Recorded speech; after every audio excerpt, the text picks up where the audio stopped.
the news shape the way we see the world? Here's the world based on the way it looks, based on landmass.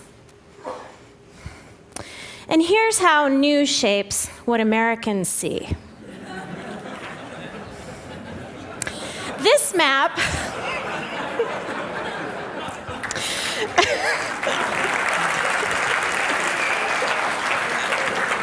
This map shows the number of seconds that American network and cable news organizations dedicated to news stories by country in February of 2007, just 1 year ago. Now, this was a month when North Korea agreed to dismantle its nuclear facilities. There was massive flooding in Indonesia. And in Paris, the IPCC released its study confirming man's impact on global warming. The US accounted for 79% of total news coverage. And when we take out the US and look at the remaining 21%, we see a lot of Iraq, that's that big green thing there, and little else.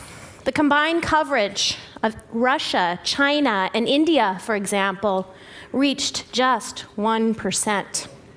When we analyzed all the news stories and removed just one story, here's how the world looked. What was that story? The death of Anna Nicole Smith. This story eclipsed every country except Iraq and received 10 times the coverage of the IPCC report. And this cycle continues. As we all know, Brittany has loomed pretty large lately. So why don't we hear more about the world? One reason is that news networks have reduced the number of their foreign bureaus by half. Aside from one-person ABC mini bureaus in Nairobi, New Delhi, and Mumbai, there are no network news bureaus in all of Africa, India, or South America, places that are home to more than 2 billion people. The reality is that covering Brittany is cheaper. And this lack of global coverage is all the more disturbing when we see where people go for news. Local TV news looms large, and unfortunately only dedicates 12% of its coverage to international news. And what about the web?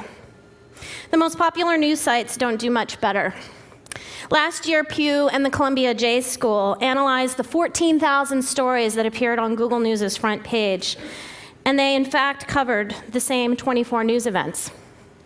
Similarly, a study in e-content showed that much of global news from US news creators is recycled stories from the AP wire services and Reuters, and don't put things into a context that people can understand their connection to it.